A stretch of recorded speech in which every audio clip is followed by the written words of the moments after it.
Lorsqu'on est parent, il n'est pas toujours facile de savoir comment se comporter avec le ou la petite amie de son ado, entre être trop laxiste, trop sévère. Comment trouver le juste milieu? Ce matin, on va vous aider à fixer les bonnes limites avec le docteur Stéphane Clerget. D'abord, docteur, je crois que les chiffres montrent qu'il y a de plus en plus ce qu'on appelle les bébés couples, c'est-à-dire deux couples entre ados qui sont des couples solides. Oui, c'est vrai que depuis une quinzaine d'années, un ado sur 5 aujourd'hui sort avec la même personne depuis plus d'un an. Donc il y a un phénomène comme ça. Ce qui va de pair et ce qui est plus embêtant, c'est qu'il y a de plus en plus depuis 10 ans de grossesse aussi chez les mineurs. C'est-à-dire que non seulement ils sont bébés couples, mais ils ont le projet d'être parents. Tout se passe comme si c'était un peu une réaction par rapport au côté un peu jetable de la vie actuelle, une espèce d'incertitude. Et puis je pense aussi par rapport au nombre de parents divorcés.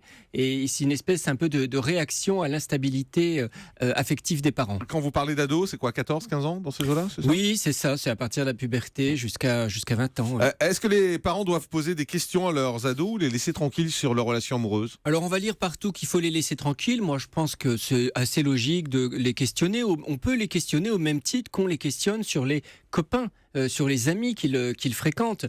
Évidemment, plus l'ado est jeune, plus on a un droit de contrôle, si j'ose dire, et on aime bien savoir quand même chez qui son ado va. Et donc, moi, ça me choque pas quand il y a une relation régulière qui s'installe, de demander à rencontrer les parents pour savoir à qui on a affaire. À demander à rencontrer les parents? Oui, oui. À partir du moment où vous recevez, par exemple, vous avez un adolescent, vous recevez chez vous une jeune fille de 14-15 ans régulièrement, moi, je pense qu'il faut que ça se fasse, s'assurer qu'on a l'accord des parents de la jeune fille. Mais aucun ado va accepter ça.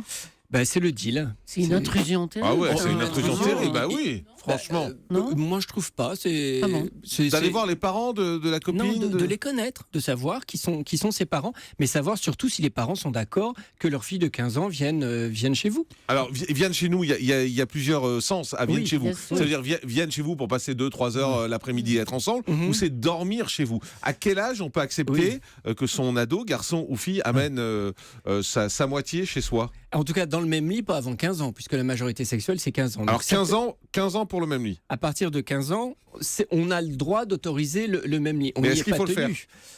Alors ça dépend de la maturité. Je crois que là encore, pour le coup, il faut connaître les parents de la personne qui vient dormir à la maison, ne serait-ce que pour pas avoir de problème légalement avec les parents de la jeune fille et pourquoi pas du jeune homme.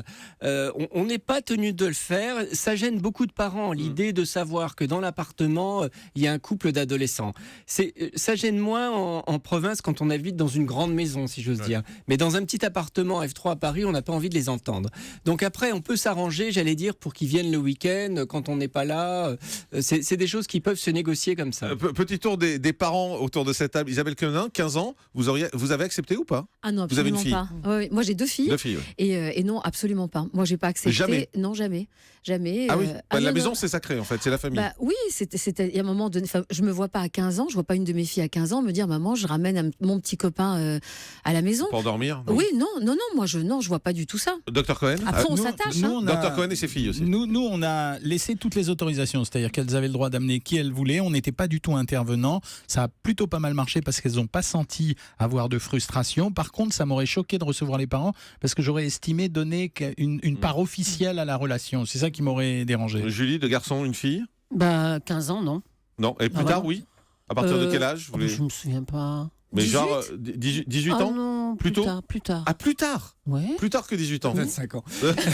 Non, mais Non, plus tôt. beaucoup de parents réagissent évidemment comme ça. Ce qu'il faut savoir, c'est que s'ils font pas l'amour chez vous, dans un Ils cas vont de faire ailleurs. sécurité, c'est ça le danger. Ouais. Avec Pourquoi pas le danger? Le danger, parce que quand on fait ça ailleurs n'importe où, c'est pas confortable, on n'a pas forcément le préservatif, on fait pas forcément attention aux choses. C'est ça aussi. Donc il y a une réflexion à avoir pour pas justement que ça se fasse n'importe où et que toutes les conditions de sécurité soient respectées. Mais le mieux, c'est quand même d'échanger avec son adolescent, d'être dans une relation de confiance, l'informer suffisamment sur les risques pour qu'il puisse effectivement en prendre le moins possible. Est-ce qu'il faut acheter des préservatifs à ses enfants ados?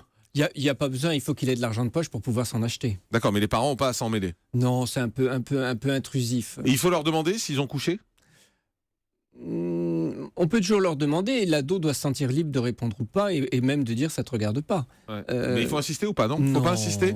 Il y a beaucoup de parents qui veulent savoir, surtout quand c'est des filles. Hein, Non, en c'est pas indispensable que les parents soient au courant, mais on doit faire comme s'il allait coucher. Bon, pardon, mais moi, ça Dr. m'aurait Cohen. super dérangé d'aller demander à ma fille à 16 ans Oui. si elle avait couché avec un garçon. Donc, je me serais débrouillé à envoyer ma femme en éclaireur. Oui, ou c'est bien ça. Non, mais j'aurais trouvé c'est les des- parents. Oui. Non, mais vous envoyez Ouais. la femme, donc c'est pareil. Ouais, non, mais même, j'aurais essayé de savoir ou de comprendre. Et quoi. Isabelle, vous avez demandé à vos filles Moi, j'ai essayé de les accompagner, mais enfin, moi, c'était pas de 15 les ans. accompagner carrément? Non, mais pas des accompagner, de discuter.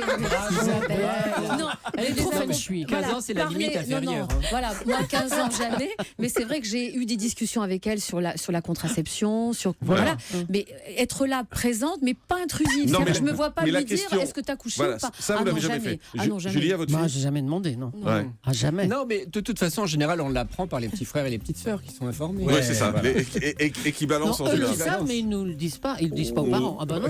Pas toujours. Je suis sûre qu'ils savent tout entre frères et sœurs, mais nous, Non, mais non. enfin, on le comprend souvent quand ils vont dormir ensemble quelque part. Bon, quand on voit des préservatifs traîner, on le comprend en général assez vite. Mais Merci. effectivement, il n'y a pas besoin de le demander. Pas besoin de le demander. Merci beaucoup, docteur Stéphane Clerget, pédopsychiatre, pour toutes ces précisions.